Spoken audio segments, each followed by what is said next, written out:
Floriculturists in the Central Highlands province of Lamdong are shifting attention to a new flower growing model promoted by Dalat Hasfarm. This new form of planting has brought effective results without the need for the regular land farming. These rose gardens are unique.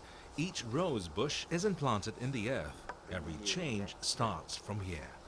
Each plantation is handled according to strict procedures to ensure every rose meets nutritional standards. Along with artificial plantation, the watering regimes and temperature control are also set using modern technology. Dalat Hasfarm has become the first company in Dalat to implement the greenhouse model since 1975. Covering nearly 200 square meters, the greenhouse at Dalat Hasfarm applies automated systems to limit light and irrigate plants. Here, Bernard Schenke, Deputy Director General of Dalat Hasfarm, tells more. Yeah, basically Dalat Hasfarm, let's say, is investing in high technology. That means in greenhouse and greenhouse technology, basically to control climate as good as possible and to control, let's say, the quality of the flowers and the productivity of flowers year-round. New flower growing models help to save water and fertilizers. According to estimates based on over 5 hectares of artificial plantation, Dalat Hasfarm saves up to 40,000 of cubic meters of water and 40% of fertilizers. Most importantly, the roses grown using artificial methods helps to achieve high-quality roses while still ensuring stable profits for farmers. We are, let's say, Dalat Hasfarm are not only producing ourselves flowers, but we also have a cooperation with local farmers in Dalat, which we started 7 years ago.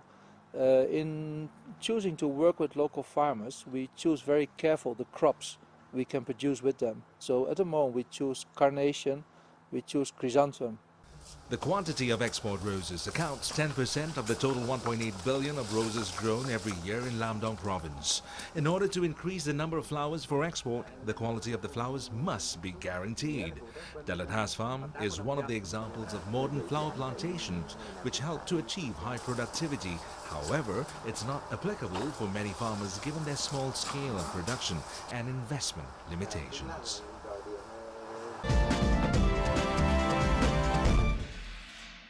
After 6 rounds of negotiations since 2012, Vietnam and the EU are approaching the conclusion of their free trade discussions with a deal expected to take place this September.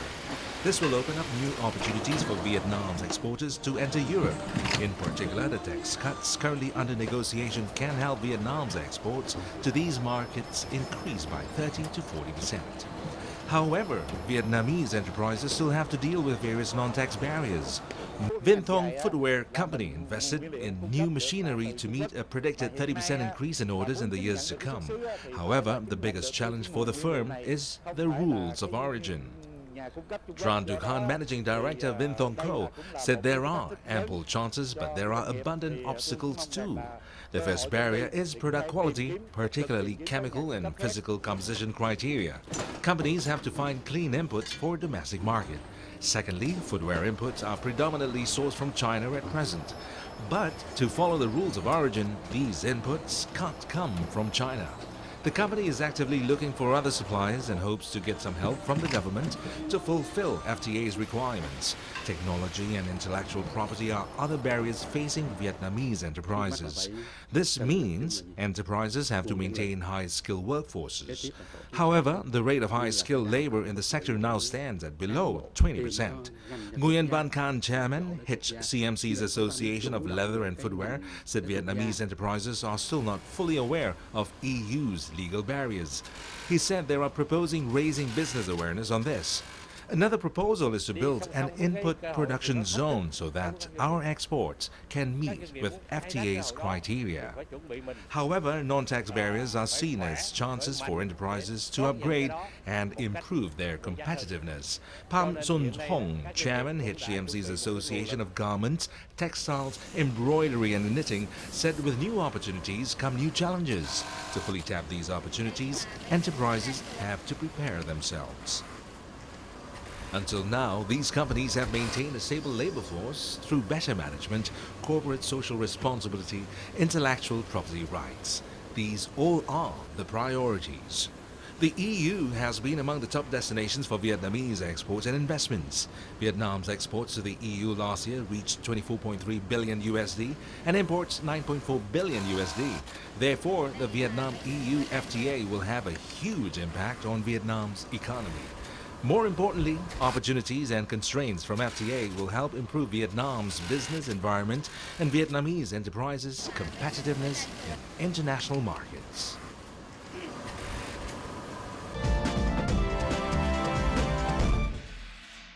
The management of the Khao Kyu Open Zoo invites visitors to have their birthday parties with its ringtail lemurs. Surya Sangpong, director of the zoo in Chonburi province, said birthday parties with ringtail lemurs are a new and special activity during this school holiday. In the activities, visitors and their families can celebrate their birthday anniversary by taking a raft to an island in the zoo and holding a feast of a variety of fruits for about 10 ringtail lemurs there. He said the activity allowed visitors to treat the animals well and closely, have their pleasant moments and take photographs with the lemurs. Ringtail lemurs have their scientific name, Lemurcata, and are in the family Lemuridae. They are a kind of older primates with grey fur. The animals are unique for their long black and white ringtail with thick fur. They are agile and good at climbing trees and easily jump from one branch to another quickly. A full-grown ringtail lemur has its body length of 46 centimeters and its tail length of 56 centimeters and weighs about 5.5 kilograms. Ringtail lemurs live in groups of about 25 and their habitat is the southwestern part of Madagascar, Africa.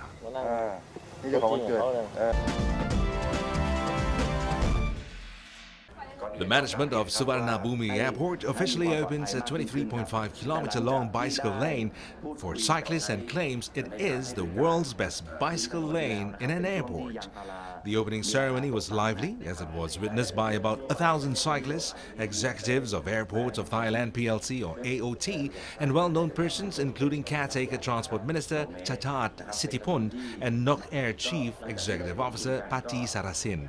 AOT Chairman Sita Divari said that as 300 to 500 people usually rode their bicycles at the airport daily, the management of the airport decided to open the bicycle lane as a new exercise venue for general people and locals from nearby communities that are in the green zones. He also said that the bicycle lane at Suvarnabhumi Airport is the best bicycle lane in worldwide airports. The new bicycle lane is 4.8 meters wide and 23.5 kilometers long and stretches around the airport. Its pavement includes para-rubber content that is suitable for all kinds of wheels, skid-resistant and durable. It is sufficiently lit and also painted in green to be visible at night. AOT opens the lane daily from 6 a.m. to 6 p.m. Visitors must leave their identity cards with security guards while using it, and security guards patrol the lane hourly to ensure safety.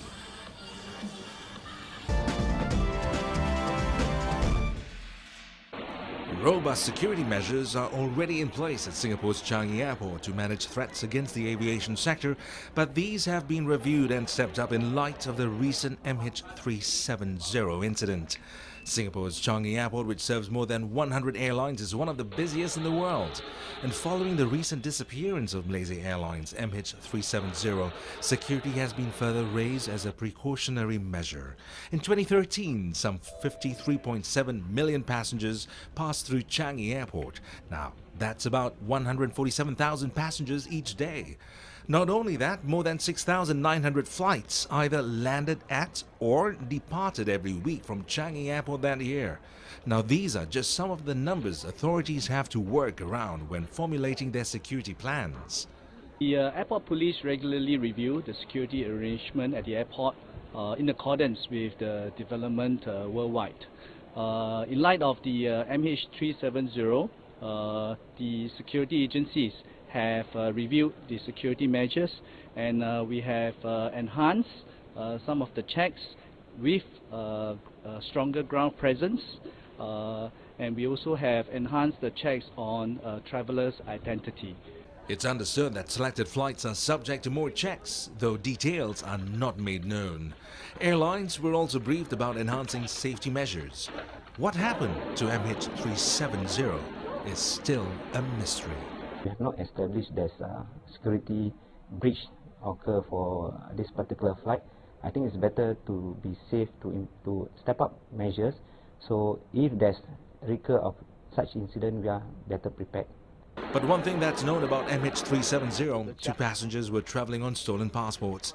Authorities here say as part of immigration clearance, officers cross-reference databases such as Interpol's when doing identity and document checks.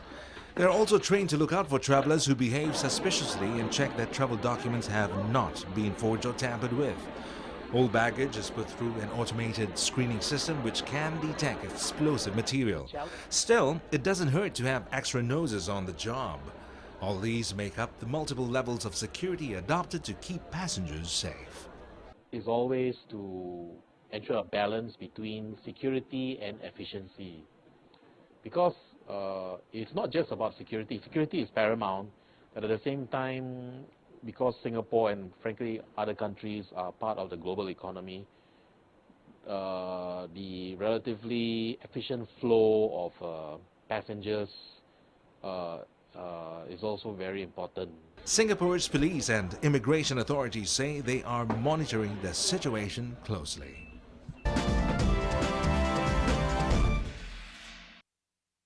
Suzhou City has clinched the prestigious Lee Kuan Yew World City Prize this year, emerging the winner out of 36 nominated cities. The biennial award honors outstanding contributions that create livable, vibrant, and sustainable urban communities around the world. It is jointly organized by the Urban Redevelopment Authority and the Center of Livable Cities. Suzhou City has transformed over the past 2 decades, and it's this that won it this year's Lee Kuan Yew World City Prize. Suzhou is recognized for overcoming numerous challenges associated with rapid industrialization and urbanization, like achieving economic prosperity while preserving its cultural and historical heritage, as well as coping with a large influx of migrant workers. 2 other cities also received special mention this year: Medellin in Colombia and Yokohama in Japan.